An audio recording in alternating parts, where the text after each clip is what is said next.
Tiens, tiens. Voilà Hervé, je me permets de m'installer à côté de toi, à côté de la piste de 4,21. Ça nous rappelait des souvenirs. On essaye ? On va essayer, vas-y. Oh, t'es pas loin. T'es pas loin, bravo. Alors aujourd'hui, on aime bien discuter au Bistrot des lauréats, du parcours des anciens lauréats, que sont-ils devenus et toi, ton parcours, je le connais un peu, mais il m'interpelle quelque part, puisque tu as créé donc RH Performance en 2005. Oui. C'est ça, en février 2005. Parfait. Lauréat la même année. Et alors que tout va bien, tout se passe bien dans la boîte, en 2009, tu décides de faire un truc complètement incroyable. Et c'est parce que tout va bien qu'il était temps de tout quitter pour faire un tour du monde. Et un petit tour du monde en famille pendant un peu moins d'un an, où avec femme et enfants, on a laissé l'entreprise à mon associé de l'époque. Thierry, si tu m'entends, encore merci. Enfin, il n'est pas là-haut, il est vivant. Thierry. Ouais. En tout cas, je ne suis pas au courant, en tout cas. Et oui, une petite année de voyage. Et c'est peut-être parce que tout allait bien que c'était le moment de le faire. Et alors, pourquoi, alors que tout va bien, tu décides de prendre tes enfants, ta femme et de partir faire le tour du monde? Excellente question, Rodolphe. Merci.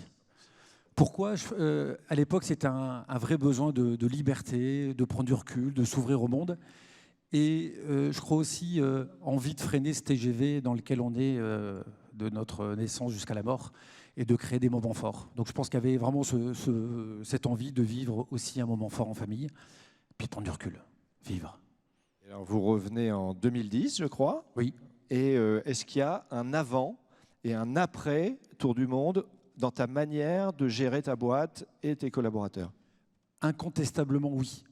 L'avant, c'est je suis un dirigeant exigeant, je porte l'entreprise, puis l'exigence peut parfois se matérialiser par peut-être de la robustesse, pourrions-nous dire.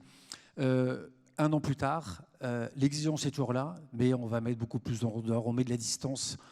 Je veux dire, il y a une sorte de prise de recul que les choses peuvent se faire naturellement sans se mettre trop de pression. Et alors, il y a autre chose qui m'interpelle chez toi, surtout pour ceux qui prennent le Grand Boulevard le matin, c'est que hiver comme été, sous la pluie, sous la neige, qu'il fasse froid, qu'il fasse chaud, tous les jours, tu vas au boulot en vélo. C'est vrai. Alors pourquoi? Et est-ce que ça a aussi un lien avec l'esprit de ton entreprise?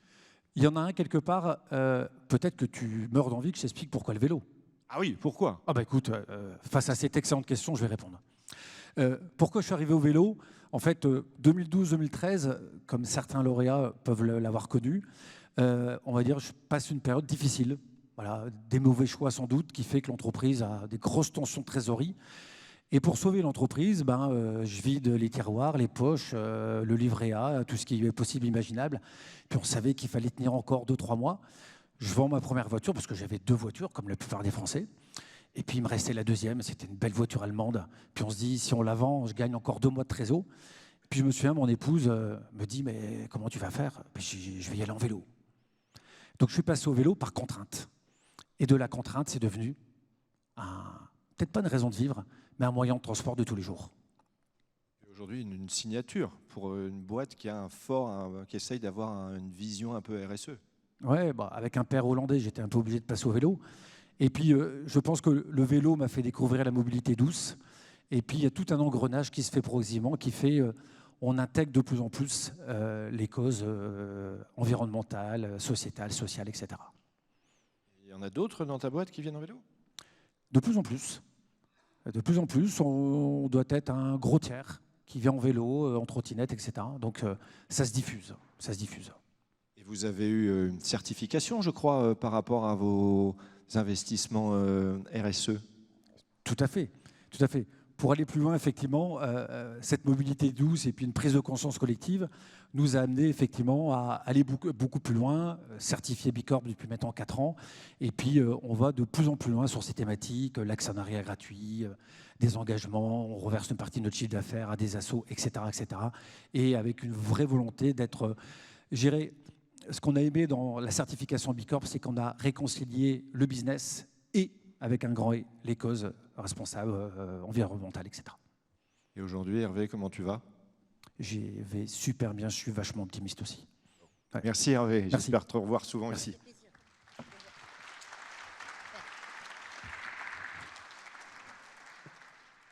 Alors tu vois, Rodolphe, ce soir, il y a d'autres anciens. Bosse un Il y a peu, d'autres là. anciens hein, ici au bistrot des lauréats. Marc, Christophe, nous, on se connaît, mais je pense que Rodolphe, il vous connaît moins.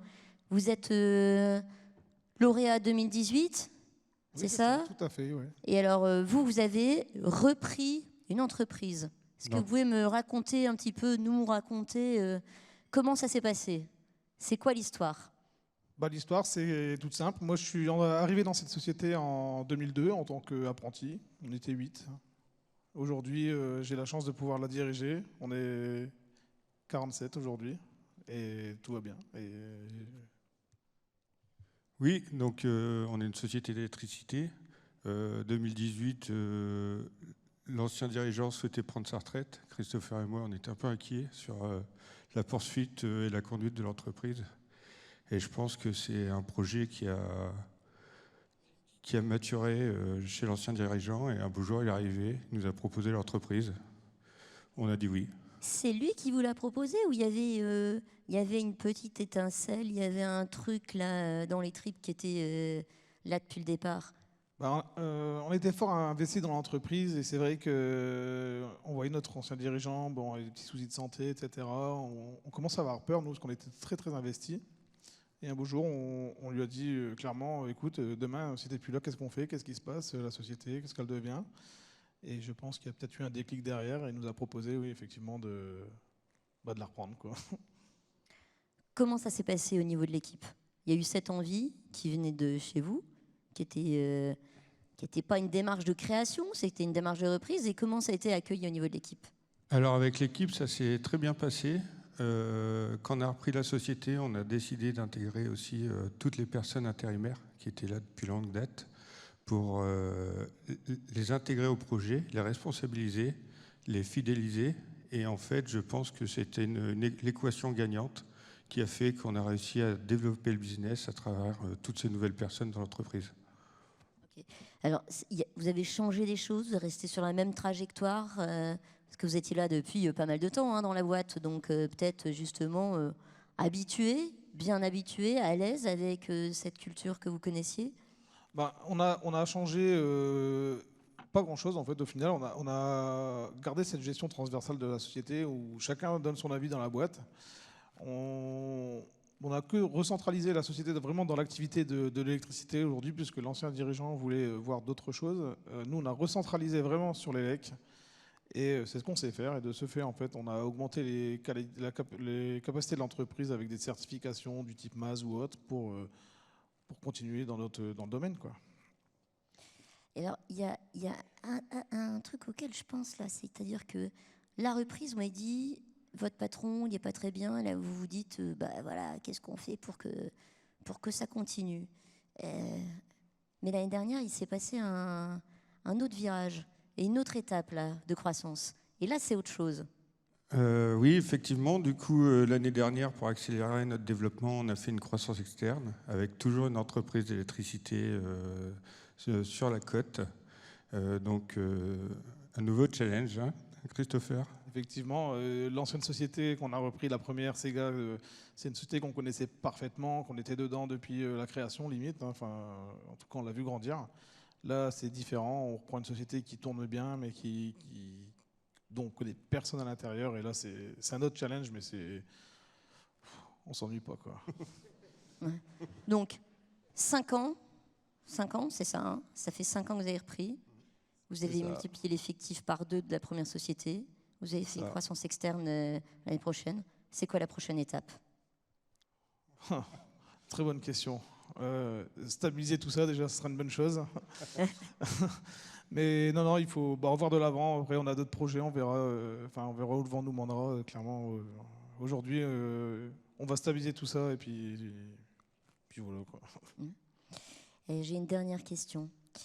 Vous qui avez été lauréat, quel a été, parce que c'est la soirée de l'optimisme, hein, quel a été votre plus gros kiff dans le réseau? Ça a été quoi Moi, je dirais vraiment la bienveillance et le questionnement. Poser les bonnes questions sans être jugé. Vraiment. Et alors toi, moi, ce que j'ai adoré dans le réseau, et ça, je le tiens vraiment à cœur, C'est quand on faisait nos petits rendez-vous avec les lauréats, en fait, parce que j'étais toujours un peu le stress, oh, ça va pas, ça merde, etc. Et ce qui me faisait plaisir dans ces rendez-vous, c'est qu'en fait, je me rendais compte que j'étais pas le seul à en chier, et qu'on avait tous des gros problèmes, clairement. Et ils en avaient peut-être plus que moi, en fait, au final, et ça me rassurait. Et à chaque fois que je ressortais de ces rendez-vous, clairement, c'était top, quoi.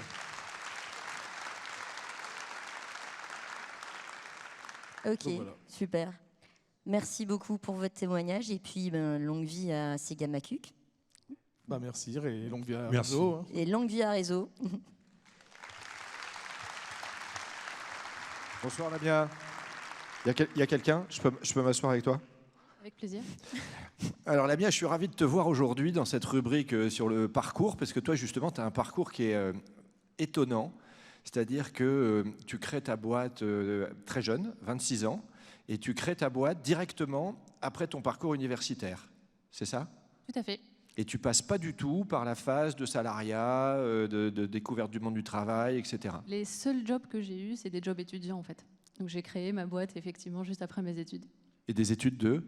Alors, je suis ingénieure chimiste et spécialisée dans le domaine de la qualité de l'air intérieur, principalement. Et l'idée, je l'ai eue à 23 ans, 24 ans, donc juste après mon Master 2. Et après, j'ai voulu me lancer dans ce domaine. Et donc, pas du tout envie de travailler derrière un microscope, dans un laboratoire, derrière un ordinateur ? J'étais plutôt destinée à faire une thèse et faire de la recherche. Donc, mes derniers stages étaient consacrés vraiment à ça. Et à la fin de mon dernier stage, je me suis dit non, c'est vraiment pas fait pour moi. Et heureusement que j'ai eu quand même l'idée de Cosière et que j'ai saisi l'opportunité. Et ensuite, j'ai décidé de poursuivre mes études à l'IAE, donc en entrepreneuriat et management de l'innovation. Et ça m'a complètement rassurée parce que j'ai vraiment adoré ça. Mais en fait, peut-être que tu viens simplement d'une famille d'entrepreneurs ? Pas du tout. Pas du tout. Mes parents ne sont pas du tout dans le domaine, ni même quelques membres dans ma famille. Et je pense que j'ai peut-être ça en moi et c'est ça qui a voulu. Donc ça rebondit sur ce qu'on disait tout à l'heure à la table ronde, c'est-à-dire que c'est une sorte de tempérament que tu avais au fond de toi qui faisait que tu allais de toute façon créer ta boîte et être indépendante. Alors, vraiment, de manière très sincère, je ne pensais pas du tout un jour être chef d'entreprise. Comme je disais, j'étais plutôt partie, j'ai fait des études en chimie, donc j'étais plutôt partie pour travailler dans un labo ou même dans une boîte, mais vraiment rester dans ce domaine-là. Et en fait, non, pas du tout. Je suis quelqu'un de très curieux, j'aime bien faire plein de choses en même temps et pas tout le temps faire la même chose. Et le monde de l'entrepreneuriat, c'est carrément ça, hein. Surtout quand on crée après ses études, on n'a pas vraiment une expérience de salarié et on découvre vraiment beaucoup de choses. Et je pense que c'est ce qui m'anime et c'est ce qui. Et la chimie, c'est pas varié et fun, la chimie ? C'est pas mal. C'est pas mal. Bon, j'utilise de la chimie et tout ce que j'ai appris à la fac, finalement, je l'utilise aujourd'hui dans mon entreprise. C'est ce qui apporte aussi cette expertise qu'on a chez Cosière. Mais au final, ce qui m'intéresse, c'est de pouvoir toucher un petit peu à tout. Et en fait, cette spécification que tu as fait, ou cette spécialisation que tu as fait après tes études de chimie, c'est parce que tu avais déjà le désir de devenir chef d'entreprise. Exactement. C'est pas au cours de ta formation commerciale ? Non, pas du tout, non. C'est vraiment à la suite de mes études justement en chimie et que cette idée est née, que j'ai voulu aller vraiment au bout de cette idée et de voir finalement ce que ça peut être. Et là, ça fait 6 ans que Cosière existe. Et je continue. Et vous êtes combien de collaborateurs ? Alors, on est une petite équipe de 6 personnes, mais après, j'ai toute une équipe qui travaille, qui n'est pas vraiment chez Cosière, mais qui travaille justement sur nos objets connectés, parce que nous, on travaille sur des objets connectés, sur de la data, donc des domaines qui n'ont absolument rien à voir avec la chimie. Mais c'est ça qui est hyper intéressant. Du coup, j'ai une autre équipe qui s'occupe de cette partie-là. Donc, aucun regret par rapport à la carrière universitaire ou de chercheur ? Non, franchement, aujourd'hui, non, pas du tout. Au contraire, je pense que si demain je finis avec Cosière, je vais recréer une autre boîte, ça c'est certain. Et aujourd'hui ? Je ne sais pas dans quel domaine, mais... Donc aujourd'hui, tu vas bien ? Ça va, oui. Cosière va bien ? Parce que ce qu'on se disait tout à l'heure, hein, finalement, il y a des hauts, il y a des bas, mais on reste optimiste. En tout cas, tu as l'air d'avoir une bonne dose d'énergie et d'optimisme. On essaye. Merci Lamia, et puis bonne route. Merci.